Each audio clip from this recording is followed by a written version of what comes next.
Pakistani batters फिर Bengal tigers की धार से सहम गए।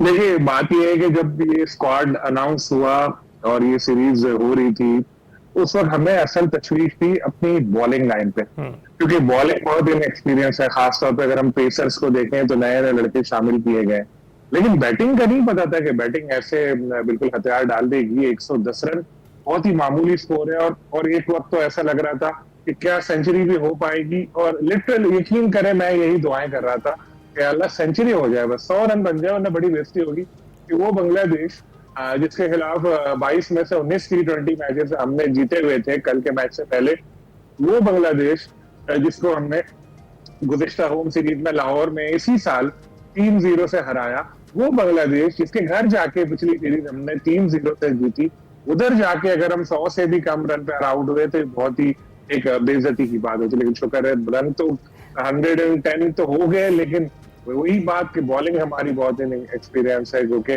सलमान ने शुरू में अच्छा आगाज लिया, 2 विकेट लिया और 7 रन पे जब 2 आउट हो गए तो ऐसा लग रहा था कि शायद मैच में हम कम बैक करें। लेकिन जब आपके पास रन कम होते हैं तो उसके बाद बहुत ही ज्यादा मुश्किल होता है, रेयर होता है कि आप कम बैक कर सकें। और यही हुआ कि एक तरफ हम लोग तो ये उम्मीदें भी लगाए हुए थे कि 3-0 होगा, लेकिन अब ये है कि भाई किसी तरह बाकी 2 मैचेस जीत के 2-1 ही करने। आप बिल्कुल बॉलिंग लाइनअप पे तो सब कुछ नहीं डाल सकते हैं, हमारी बैटिंग लाइनअप के बारे में आपका क्या ख्याल है? आप दुरुस्त कह रहे हैं, मैंने यही कहा, अगर आप याद करें मैंने कहा था कि हमें तशवीश की जब टीम ऐलान हुआ, बॉलिंग हमारी इनएक्सपीरियंस है लेकिन बैटिंग हमारी नहीं चली। और बैटिंग में तो हमारे पास कई ऐसे प्लेयर है जो खेलते चले आ रहे हैं। अब फखर ने अगर थोड़ा स्कोर किया तो आप ये याद करें कि 2 कैच उनके ड्रॉप हुए थे, और अगर वो 2 कैच ड्रॉप नहीं होते तो 60-70 रन पे हमारी टीम आउट हो जाती। बिल्कुल खेला ही नहीं जा रहा था हमारे प्लेयर से। साइम जो 1-2 उन्होंने शुरू में फिर अच्छी इनिंग खेली, जब वो आउट ऑफ फॉर्म, पहले तो बहुत तवील अरसे रहे, फिर कुछ अच्छी इनिंग खेली, हम उसको सही नंबर कहने लगे, फिर वो इंजर्ड हो गए। अब कम बैक जब से किया है तो वो उनमें तसलसल नजर नहीं आ रहा उनकी परफॉर्मेंस में भी। अच्छा, आपने फखर का जिक्र किया तो वो मुझे याद आ गया, वो कल सोशल मीडिया पे भी चल ही रहा था कि खुशदिल शाह को फखर के लिए अपनी विकेट कुर्बान कर देनी चाहिए थी। बड़ा खुशदिल शाह को जो शायकीन क्रिकेट है वो क्रिटिसाइज करते हुए भी दिखाई दिए, इस पर क्या कहेंगे आप? देखिए, होता यही है क्रिकेट में, जब कोई एक सीनियर प्लेयर खेल रहा होता है या कोई सेट बैट्समैन खेल रहा होता है तो दूसरे प्लेयर को अगर कोई ऐसा मौका आता है तो करना चाहिए। और आपको पता है वो शायकीन तो नाराज जब होते हैं तो फिर वो इसी तरह की बातें पकड़ते हैं। हाँ। और जो टारगेट मिलता है अब इसमें यही है कि बड़ा सॉलिड कमबैक पाकिस्तान को अब करना पड़ेगा अगले मैच में। टीम थोड़ा प्रेशर में भी आ गई है, क्योंकि देखिए बाबर आर्मी बहुत बड़ी है। सोशल मीडिया पे बाबर के कीबोर्ड वॉरियर्स बहुत सारे हैं, ऑर्गेनिक भी हैं, कुछ उनके जो दूसरे लोग हैं वो भी चलाते हैं। तो आप देखें एक चीज, कल एक मैच पाकिस्तान हारा, सब डंडे लेके यंग लड़कों के पीछे पड़ गए। हालांकि अगर आप स्टैट्स निकाल के देखें तो पाकिस्तान तो बाबर और रिजवान जब खेल रहे थे तब भी हार रहा था, हमारी बैटिंग तो तब भी नहीं चल रही थी।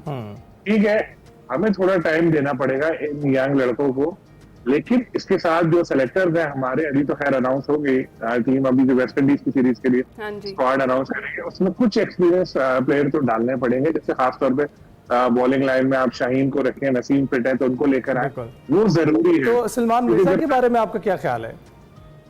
जबरदस्त उन्होंने अपना आगाज लिया, और वो जो हमारी क्रिकेट हो रही है उसमें PSL में दूसरे में खेलता, आपने देखा ही होगा कि उनकी परफॉर्मेंस अच्छी थी और उनकी बॉलिंग बेहतर रही। लेकिन बात वही है कि अगर एक आध साथ में सीनियर्स भी हो ना तो आपकी अपनी परफॉर्मेंस और भी बेहतर होती है, समझाने वाला भी कोई होता है। अब एक नया लड़का, उसको हम पहला ओवर कर रहा है या शुरू में वो बॉलिंग कर रहा है, तो उससे हम ये उम्मीद नहीं कर सकते कि भाई ये हमें बिल्कुल मैच जितवा के दे देगा। फिर कोई दूसरा हमें नजर नहीं आया कि जिस बॉलर ने कोई प्रेशर डाला हो, जिससे बंगाली डर गए हो कि यार चलो अब हम लोग फंस गए, जरा देख के खेले। लेकिन एक बात, पिच बहुत मुश्किल थी। बैटिंग के लिए शुरू में पिच बहुत मुश्किल थी, और शेर बंगला की पिच यूजुअली ऐसी होती है 120 लगा तो यही कि सिर्फ फखर ने ही पिच रीड की और उन्हें ही थोड़ी बहुत समझ में आई।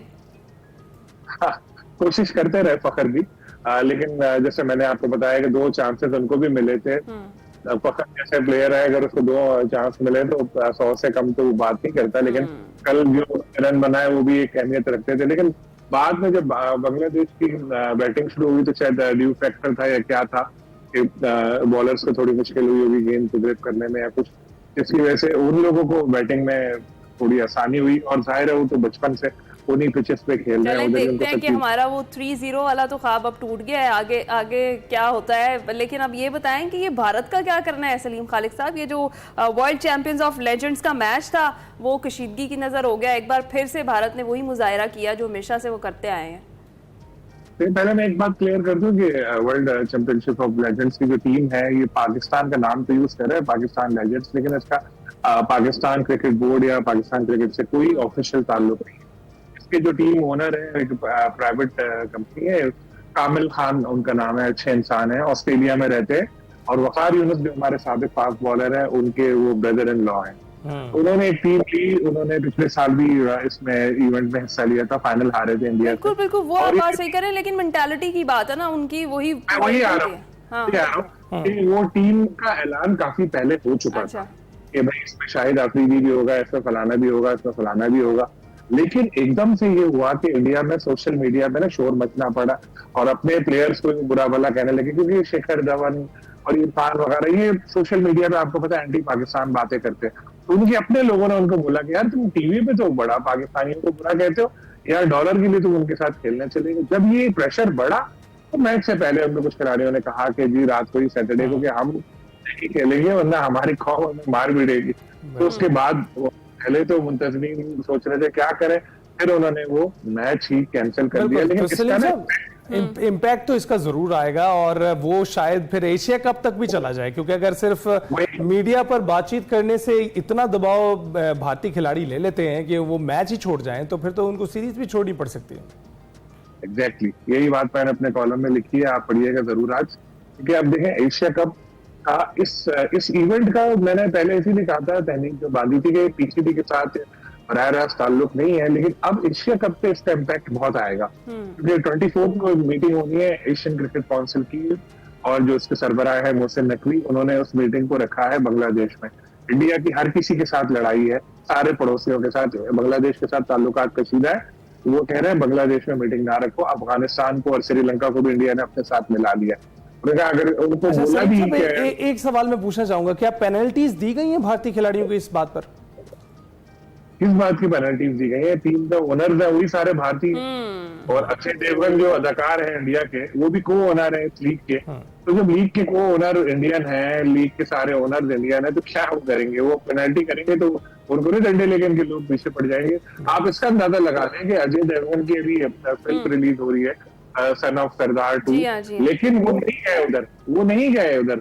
उनको पता था यार अगर फिल्म की प्रमोशन के लिए गया और मेरा नाम इधर सामने आया, पाकिस्तानी खिलाड़ी होंगे तो बड़ा गालियां पड़नी और फिल्म भी पड़ जाएगी। पहले अल्लाह करे कि ये मेंटालिटी तब्दील हो जाए, क्योंकि खेल में सियासत हमेशा से ये लेकर आते हैं और उसको खराब करते हैं। हमारी तरफ से हमेशा वेलकम किया जाता है। बहुत शुक्रिया, सलीम खालिक साहब हमारे साथ मौजूद थे और क्रिकेट की सूरत हाल पर हम बातचीत कर रहे थे। अभी हम जाएंगे ब्रेक पर।